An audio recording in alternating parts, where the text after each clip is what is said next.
Құттықтау үшін сөз Қырғыз Республикасының Жоғарғы Кеңесінің депутаты Рустанбек ұлы Саатбек ағайға беріледі.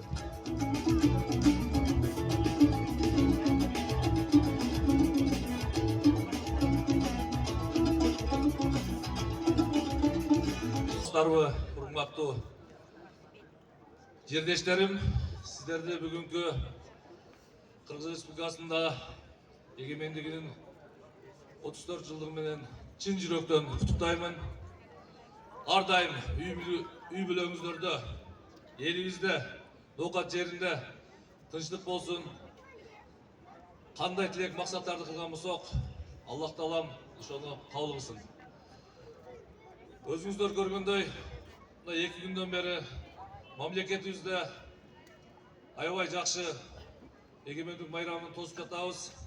Кече Жалал Абад областында, Жалал Абад шаарында өзүбүз барып катышып көрүп келдик. Укмуш жакшы өсүү, өнүгүүлөр болуп жатат. Андан тышкары мамлекетибизде жүздөгөн объектилерди ачылганына өзүңүздөр күбө болдуңуздар. Burada 100 günde bir объект açılması hazır. Bir жылына жүздөгөн жолдор, мектептер, садиктер, ооруканалар, негизги адам баласына керектүү болгон бардык муктаж объектилер көрүлүп, элибизге жазасын берип, мамлекетибизде өнүгүү болуп көрбөгөндөй болуп жатат. Буда ошонун эле ичинде Кудайым буйруса азыр Надира Азимовна эжекебиз айтып өткөндөй, Ноокат районубузда, Ноокат шаарыбызда алдында эле койсо, ар бир айыл өкмөттө, ар бир айылда буйруса көптөгөн жолдорубуз бүтүп атат. Таза суулар менен камсыз болуп атасыздар. Мектеп, садиктер бүт жерде тапшырылып, азыр Кудайым буйруса бир топ маселелер чечилди. Негизи Ноокат элибиз мейнетке тел. Негизи тиричилик өнүгүүсүнө салым кошуп келе жатасыздар. Кудайым буйруса, Ноокат элибизде мындан дагы жакшы өнүгүүлөр боло берсин, мамлекетибиз тынч болсун, сиздер да аман болуңуздар. Жакын арада каникулдан келди мына мугалимдерибиз. Эртеге Кудайым буйруса бардык мектептерде сабактар башталат. Тынымсыз жакшы эмгектене бериңиздер.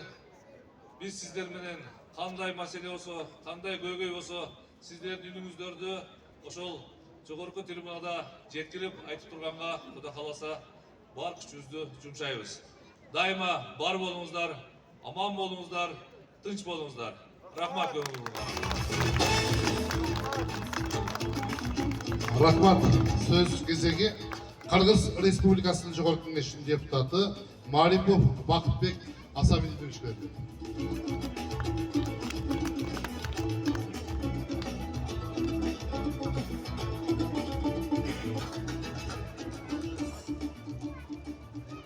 Ассаламу алейкум.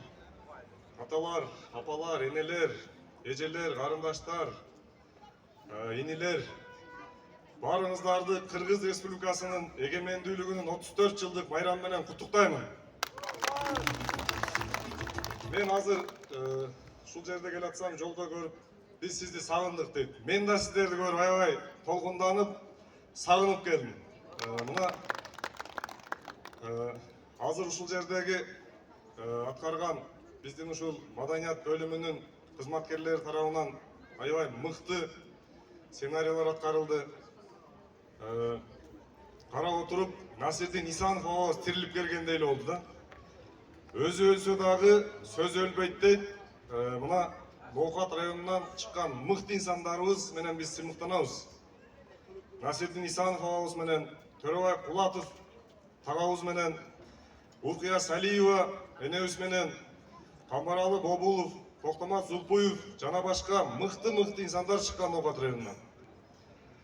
Мына кече биз урматтуу президентибиз Садыр Нуркожоевич менен бардык мамлекеттик жетекчилер менен биргеликте ушул Жалал Абад областында, Жалал Абад областынын мамлекеттик администрациясынын ачылышына катыштык. Быйыл Жалал Абад областында өттү. 2024 жылы 33 жылдык Ош областында өткөн. Буйруса кийинки жылы Талас областында өтө турган болду.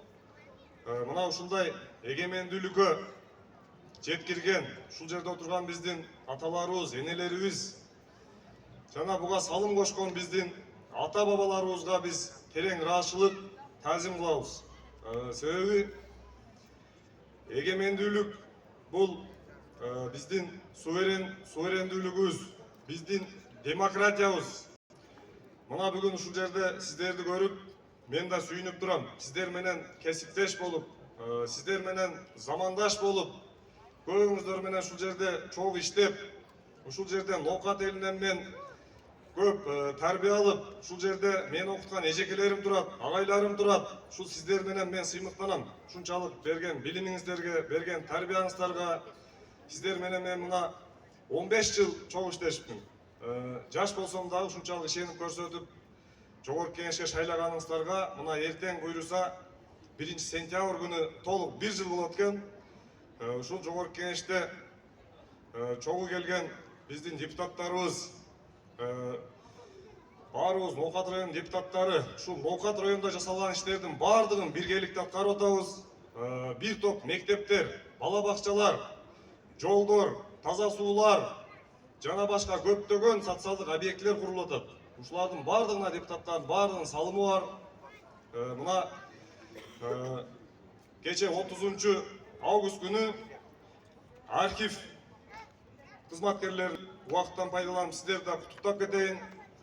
Мына бүгүн 31 августта ушул эгемендүүлүктүн 34 жылдыгы болуп атат. Жана ушул жердеги турган биздин билим берүү, илим кызматкерлеринин, ушул агартуу кызматкерлеринин баарын дагы эртеңки 1 сентябрь билим байрамы менен да куттуктаймын. Жашасын Кыргызстан, жашасын Ноокат. Дагы бир жолу майрамыңыздар менен. Рахмат. Чоң рахмат. Анда эмесе алдыдагы куттуктоо үчүн сөздүн кезегин Ноокат шаарынын мэри Абдибаев Аскарали Арысбекович берди.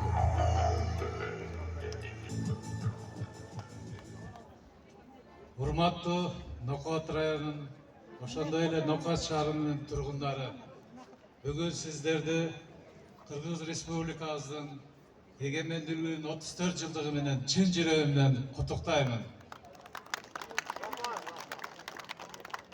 Урматтуу бүгүнкү иш-чаранын катышуучулары,